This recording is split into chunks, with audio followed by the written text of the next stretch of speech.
नमस्कार, इस बुलेटिन में आपका स्वागत है। मैं हूं आपके साथ रविंद्र सिंह। बढ़ते हैं खबरों में आगे। वित्त मंत्री प्रेमचंद अग्रवाल के मारपीट मामले में सियासत तेज हो गई है। कांग्रेस ने मंत्री से इस्तीफे की मांग की है।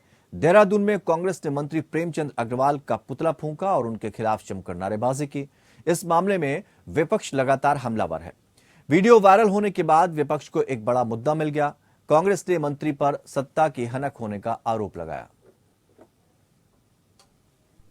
विषय है। मंत्री जिस प्रकार से वायरल वीडियो में खुलेआम मारपीट और गाली गलौज करते हुए नजर आ रहे हैं, उसके बावजूद मंत्री पर अभी तक मुकदमा दर्ज नहीं हुआ है। उनसे सरकार ने इस्तीफा नहीं मांगा है और जो है पीड़ित जो है जिसके साथ मारपिटाई हो रही है उसको कल ही जो है आपने बंद कर दिया। उस पर गंभीर धाराएं लगाई गई हैं और मंत्री के गनर पर और पीआरओ पर जो धाराएं लगी हैं वो इतनी हल्की धाराएं हैं कि जो है उनका बाल भी बांका नहीं होगा। तो ये सीधे सीधे सरकारी संरक्षण जो है उपद्रवियों को प्राप्त है और जो है जनता पर कार्रवाई हो रही है और मंत्री रसूख के कारण जो है बाइज्जत खुलेआम जो है अभद्रता कर रहे हैं और खुलेआम घूम रहे हैं। इसे प्रदेश की जनता बर्दाश्त नहीं करेगी। कैबिनेट बैठक में शामिल होने सचिवालय पहुंचे पर्यटन मंत्री सतपाल महाराज ने कहा कि अगर मौसम बिगड़ने से उत्तराखंड की 4 धाम यात्रा प्रभावित हो रही है तो इसमें विभागीय मंत्री क्या कर सकता है। सतपाल महाराज ने कहा कि चारों धामों की यात्रा के दौरान अब तक 3,78,000 से ज्यादा श्रद्धालु दर्शन कर चुके हैं और आने वाले दिनों में ये संख्या और बढ़ेगी। मौसम के बदले मिजाज पर्यटन मंत्री सतपाल महाराज ने कहा कि वो सभी श्रद्धालुओं से अपील कर रहे हैं कि इस बदले मौसम के मिजाज पर सीनियर सिटीजन को खासतौर से यात्रा नहीं करनी चाहिए और चारों धामों में जिस प्रकार से परिस्थितियां बदली हैं उसमें तो किसी भी सीनियर सिटीजन को यात्रा करने की सलाह सरकार नहीं दे रही है। पर चलिए मैं आपसे कहना चाहता हूं कि समय जो यात्रा है, यमुनोत्री की यात्रा जो है, इसमें 66,128 लोगों ने जो है कपाट खुलने के बाद दर्शन प्राप्त किए हैं। गंगोत्री धाम में 75,074 लोगों ने कपाट खुलने के बाद दर्शन प्राप्त किए हैं। 1,16,108 केदारनाथ में और 60,855 बद्रीनाथ के अंदर। ये कुल संख्या मिलाकर के 3,78,165 लोगों ने 4 धाम में दर्शन प्राप्त किए हैं। मैं लोगों से आग्रह करूंगा क्योंकि काफ़ी बर्फबारी हुई है, इसलिए जो सीनियर सिटीजन है वो थोड़ा सा देर में जब मौसम सुधर जाता है तब अपनी यात्रा करें, क्योंकि वहाँ पर काफ़ी ज़्यादा बर्फबारी हुई है और आगे भी मेट्रोलॉजिकल डिपार्टमेंट की प्रेडिक्शंस हैं कि और भी बर्फबारी होगी और भी बारिश हो सकती है। तो मेरा विनम्र आग्रह है लोगों से कि आप अभी यात्रा को थोड़ा सा विराम दें और सीनियर सिटीजन से मेरा विशेषकर आग्रह है। प्रदेश में भूमि की खरीद फरोख्त को लेकर सरकार का रुख कड़ा होने जा रहा है। अब कोई भी व्यक्ति अगर उत्तराखंड में भूमि खरीदेगा तो भूमि क्रय करने के कारणों सहित उसकी पृष्ठभूमि का सत्यापन किया जाएगा। आपराधिक पृष्ठभूमि नहीं होने के साथ ही खरीद का उद्देश्य संतोषजनक पाए जाने पर ही भूमि खरीदने की अनुमति मिल सकेगी।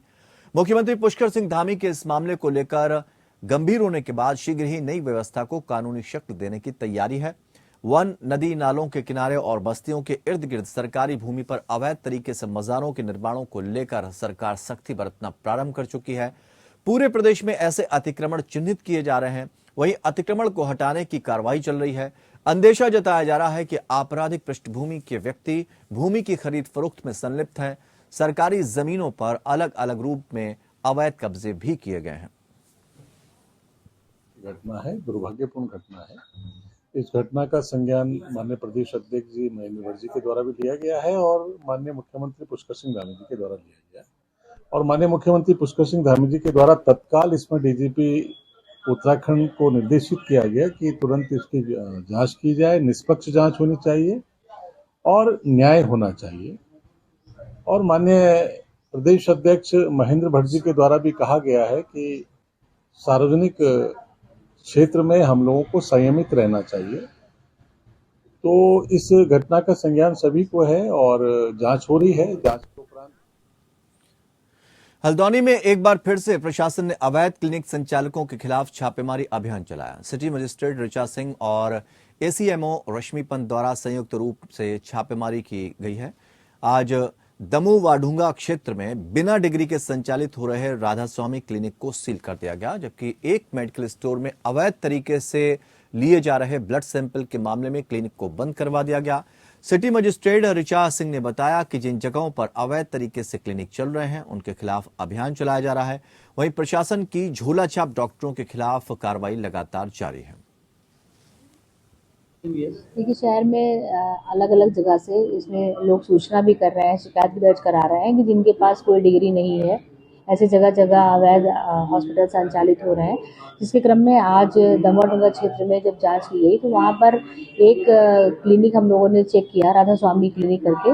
उसमें उनके पास कोई भी वैध डिग्री नहीं थी और पूरी तरीके से जिसको अगर कहें कि बिना डिग्री के वो लोगों का इलाज कर रहे थे और ड्रिप भी चढ़ा रहे थे और एलोपैथिक दवाएं भी दे रहे थे, तो जो कि पूरी तरीके से रिस्की भी है और ब्लड सैंपल भी ले रहे थे इसके साथ ही। तो उसे तत्काल प्रभाव से सील कर दिया गया है और उनको पृथक से जुर्माना भी उसमें लगाया गया है। अल्मोड़ा के द्वाराहाट में इन दिनों बेमौसम बरसात ने आम जनजीवन अस्त व्यस्त कर दिया है। पिछले 7 दिनों से हो रही बारिश ने लोगों का जीना मुहाल कर दिया है। एक ओर जहां पहाड़ों में इन दिनों शादियों का सीजन चल रहा है, वहीं दूसरी ओर चारधाम यात्रा का मुख्य मार्ग होने से इस मार्ग पर बहुत अधिक दिक्कतें आ रही हैं। बारिश से जहां शादियों में परेशानी हो रही है, वहीं यात्रा में भी खलल पड़ रहा है। सबसे बड़ी और परेशान करने वाली बात यहां राष्ट्रीय राजमार्ग 109 पर कफडा से महाकालेश्वर तक स्कैबर निर्माण है। विभाग द्वारा इसका निर्माण कार्य 3 माह गुजर जाने पर भी पूरा नहीं हो सका है। विभाग की उदासीनता इसी से स्पष्ट दिखाई देती है कि 3 माह में भी एक तरफ का कार्य पूरा नहीं किया जा सका है। ये सर विगत कई महीनों से यहाँ पे कर्मठ खुदे पड़े हुए हैं। जैसा कि मैं और कल मेरे साथ बोरा जी हम लोग हल्द्वानी जा रहे थे तो कपड़ा के पास पे हमारी गाड़ी यहाँ पे फंस गई थी। बाद में वहाँ पे जेसीबी लगा के रास्ते को साफ किया गया, जिस तब जाके हम आगे बढ़ पाए हैं। लेकिन सर परेशानियां बहुत ज्यादा हो रही हैं इस रोड से। उत्तराखंड राज्य में डिप्लोमा फार्मासिस्ट एसोसिएशन के प्रांतीय आह्वान पर कार्य बहिष्कार लगातार जारी है। बीते 1 मई से आगामी 6 मई तक 2 घंटे का काम बहिष्कार किया जा रहा है। इसके तहत काशीपुर चिकित्सालय में अभी फार्मासिस्ट डिप्लोमा फार्मासिस्ट 2 घंटे का कार्य बहिष्कार होगा। इस दौरान दवा काउंटर पर मरीजों और तीमारदारों को खासी दिक्कतों का सामना करना पड़ रहा है। उत्तराखंड में डिप्लोमा फार्मासिस्ट एसोसिएशन के आह्वान पर अपनी 15 सूत्रीय मांगों को लेकर डिप्लोमा फार्मासिस्ट कार्य बहिष्कार पर रहे हैं।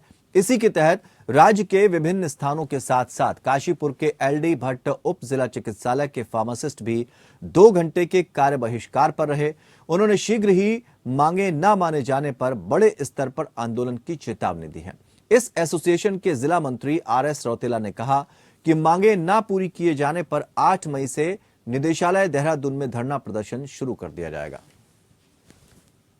ये हमारा डिप्लोमा फार्मासिस्ट एसोसिएशन उत्तराखंड की तरफ से हमारा पूरा हम 2 घंटे कार्य बहिष्कार पे हैं। इससे पहले हमने 1 हफ्ते काला फीता बांधकर विरोध दर्ज कराया था। हमारी 16 प्रमुख मांगे हैं। इसमें इन मांगों के संबंध में हमारी शासन स्तर पे और मंत्री स्तर पे और निदेशालय स्तर पर सहमति बन चुकी है। 2 बार बैठक भी हो चुकी है, लेकिन इन पर कोई आदेश शासनादेश जारी नहीं हुआ है और कोई ऐसी मांगे हमारी नहीं है, नाजायज़ नहीं है और वित्त से संबंधित भी नहीं है जिसमें कोई शासन सरकार को वित्तीय भार पड़े। साधारण सी मांगे हैं। हमारा पदनाम परिवर्तन करना है। उधम सिंह नगर के गदरपुर के खंड विकास के सभागार में ग्राम विकास एवं पलायन निवारण आयोग और कर्मचारियों की बैठक हुई। इस दौरान पलायन निवारण आयोग के प्रदेश उपाध्यक्ष एस नेगी ने बताया कि आज सभी विभागों के कर्मचारी अधिकारी यहां पर मौजूद रहे हैं। इस बैठक में भाजपा सरकार और केंद्र सरकार की योजनाओं को किस तरह धरातल पर उतारा जाए, इस पर चर्चा की गई।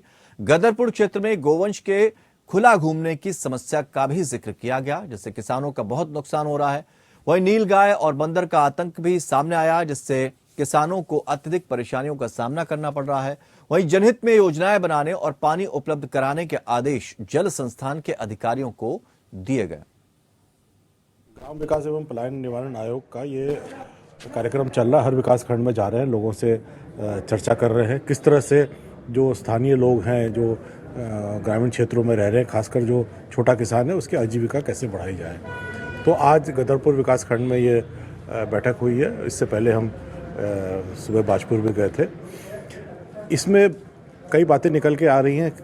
खासकर जो छोटा किसान है वो परेशान है और सरकार को हम सुझाव देंगे जो यहाँ बातें निकल के आ रही हैं, किस तरह से उसकी आय बढ़ाई जा सकती है। जैसे मत्स्य से है या मशरूम से है या मौन पालन से है ना, और या जैसे आपने पानी का बोला, आपने आवारा पशुओं को बोला, तो ये राज्य स्तर पर इनका संकलन करके सरकार को सुझाव दिए जाएंगे और आयोग के अध्यक्ष माननीय मुख्यमंत्री हैं तो इसमें काफ़ी रुचि लेते हैं। रामनगर में फायर विभाग के कर्मचारियों ने मॉक ड्रिल के माध्यम से जनता को जागरूक करने के साथ ही सतर्क रहने की अपील की। एफएसओ सुशील कुमार ने बताया कि पूरे उत्तराखंड में विभाग द्वारा स्कूलों और पेट्रोल पंप पर इसका आयोजन किया जा रहा है। उन्होंने बताया कि इस कार्यक्रम के माध्यम से जनता को जागरूक करने के साथ ही आग लगने की घटनाओं से बचने की जानकारी दी जा रही है। यह कार्यक्रम लखनपुर स्थित पेट्रोल पंप पर किया गया। इसके अलावा ये कार्यक्रम स्कूलों में भी आयोजित किए जा रहे हैं। एफएसओ उन्होंने जनता से सहयोग की अपील की है। ये हमारे पुलिस उप महानिरीक्षक उत्तराखंड देहरादून के आदेश हैं कि हर जगह जनता को जागरूक करो, जिससे कि जनता में आत्म रक्षा बढ़ सके। और जैसे हमने अभी दिया ये, इसमें क्या करा कि ऊपर से कैजुअलिटी उतारने की वजह से जो उतारते हैं वो फंसा हुआ आदमी है, फंसे हुए आदमी को कैसे उतारते हैं नीचे। और दूसरे जो कंधे पे लाए हैं वो कंधे पे इसलिए कि अंदर वो बेहोश हो गया, इस वजह से उसे कंधे पे लाए हैं। और कल हमने वहाँ दिया था मदर्स गैलरी में, वहाँ भी ये चीज़ दिखाई थी। केदारनाथ धाम में आज भारी बर्फबारी की आशंका को देखते हुए यात्रा एक दिन के लिए स्थगित कर दी गई। आज कोई भी यात्री केदारनाथ नहीं जा सकेगा। मंगलवार को जो यात्री केदारनाथ गए हैं वे भी दर्शन कर वापस लौट आएंगे।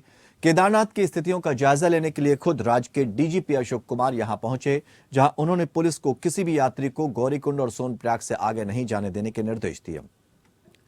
डीजीपी ने कहा कि मौसम सामान्य होने पर यात्रा सुचारू कर दी जाएगी। डीजीपी के निर्देश के बाद मंगलवार को केदारनाथ जा रहे यात्रियों को सोनप्रयाग में रोक दिया गया। यात्रियों से मौसम खुलने तक सुरक्षित स्थानों पर होटल लॉज में विश्राम करने की अपील जिला प्रशासन की ओर से की गई है। आज हम केदारनाथ जी में आए हुए हैं। आप देख रहे हैं बैकग्राउंड में भैरव मंदिर है। मौसम कितना पैक्ड है ये भी आप देख रहे हैं। मौसम की चेतावनी थी पहले 1 तारीख तक की थी, जिसको मौसम विभाग ने 3 तारीख तक बढ़ा दिया है। इसलिए हमने लोगों से अनुरोध किया कि अपनी यात्रा संभल करके करें। दूसरी बात, जिन लोगों को भी हार्ट प्रॉब्लम है, जिन लोगों को धड़कन की प्रॉब्लम है, जो बीपी की दवाइयाँ लेते हैं, धड़कन की दवाइयाँ लेते हैं, तो यहाँ एक्स्ट्रा केयरफुल हों। अपना इक्विपमेंट, नापने का इक्विपमेंट भी साथ लेके चलें, दवा भी साथ लेकर के चलें, जिससे यहाँ के उनके साथ कोई अनहोनी ना हो। पुनः मैं सभी से अपील करता हूँ कि आपकी केदारनाथ यात्रा उत्तराखंड पुलिस सुगम बनाने हेतु प्रतिबद्ध है, सुरक्षित बनाने हेतु प्रतिबद्ध है, किंतु साथ में सावधानी पूरी जरूर बरतें, क्योंकि आप एक अलग तरह की हाइट पे आ रहे हैं, 11,000 फीट पे आ रहे हैं। यहाँ ऑक्सीजन की कमी होती है, यहाँ मौसम बदला हुआ होता है, तो कृपया करके अपनी यात्रा को सावधानी पूर्वक करें। केदारनाथ धाम में आने वाले सभी यात्रियों से रुद्रप्रयाग पुलिस का ये अनुरोध है कि कल दिनांक 3 मई को जो यात्रा होने वाली है उसको स्थगित किया गया है।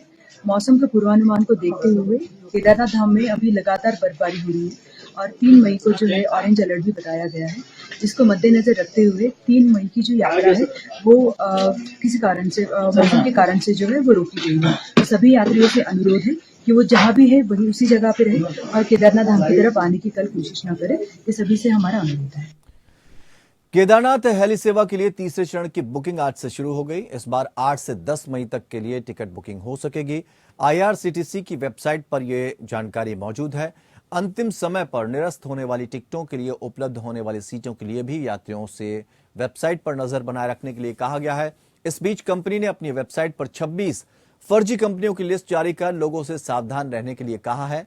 धोखाधड़ी की रोकथाम के लिए गृह मंत्रालय के टोल फ्री नंबर 1930 पर जानकारी देने के लिए भी कहा गया है।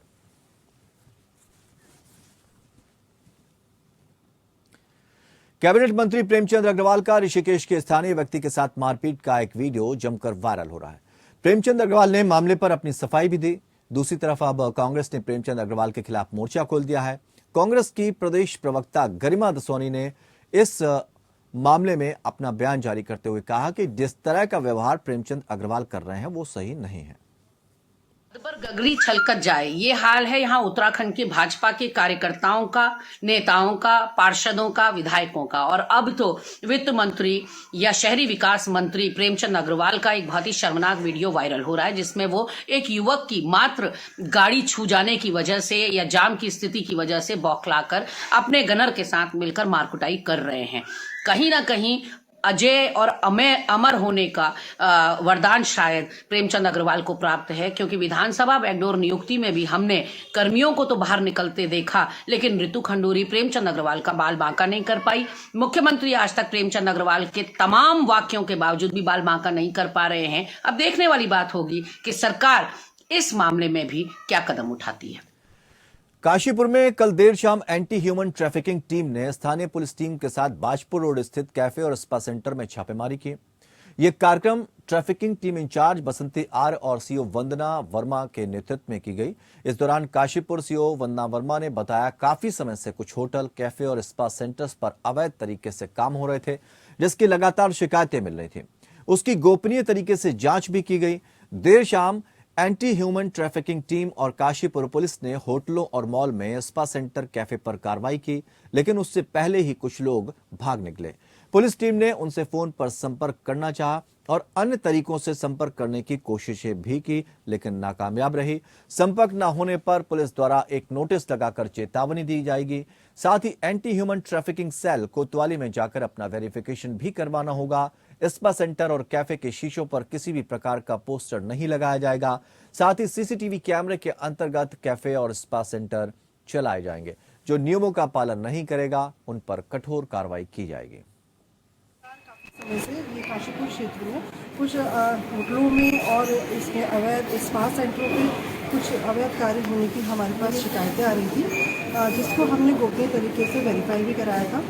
उसके बाद आज है एंटी ह्यूमन ट्रैफिकिंग टीम के साथ इसमें काशीपुर पुलिस ने जॉइंट रूप से छापा मारा है और यहाँ पर 2-3 जगहों पे होटलों पर और यहाँ इंडिया मॉल में यहाँ पर टॉप फ्लोर पर जो स्पा सेंटर हैं इनके और कैफ़ेज़ हैं, यहाँ पर हम लोगों ने चेकिंग की, परंतु टीम के पहुँचने से पहले ही यहाँ पर कुछ संचालक इसे बंद करके भाग गया। तो उसके बाद उनको काफ़ी हमने फ़ोन से भी उनसे संपर्क करने की कोशिश करी और साथ ही साथ हमने उनको अनाउंसमेंट्स भी करवाई और दूसरे तरीके से मैसेजेस भी करवाए। रामनगर में मंगलवार दोपहर ट्रेन की चपेट में आने से एक व्यक्ति की दर्दनाक मौत हो गई। घटना की जानकारी मिलने पर मौके पर पहुंची पुलिस ने शव को कब्जे में लेकर घटना के परिजनों को जानकारी दी। पीरू मदारा चौकी इंचार्ज राजेश जोशी ने बताया कि ग्राम टांडा के समीप रेलवे ट्रैक पर ट्रेन की चपेट में आकर एक व्यक्ति की मौत की सूचना चौकी पुलिस को दी गई थी। उन्होंने बताया मौके पर पहुंची पुलिस ने शव को कब्जे में लेकर उसकी शिनाख्त के प्रयास किए। मृतक की शिनाख्त राकेश निवासी ग्राम खड़गपुर काशीपुर के रूप में हुई। घटना की जानकारी मिलने के बाद मृतक के परिजन भी रामनगर के सरकारी अस्पताल पहुंचे। परिजनों में भी कोहराम मचा हुआ है। मृतक के भांजे राम सिंह ने बताया कि उसके मामा ग्राम चिल्किया में अपनी रिश्तेदारी में आए थे, वहीं वो मानसिक रूप से परेशान भी थे। फिलहाल पुलिस मामले की जांच में जुट गई है। वो मेरे मामा के रिश्ते में लगते हैं और कल सुबह ये चिल्किया रिश्तेदारी में मेरी रिश्तेदारी में आए थे और बहुत ज़्यादा ड्रिंक करते थे।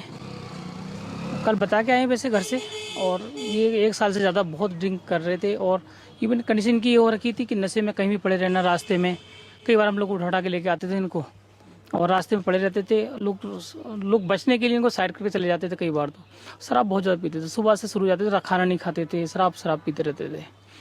मतलब ये कंडीशन आज हुई है तो कभी भी हो सकती थी इनके साथ में।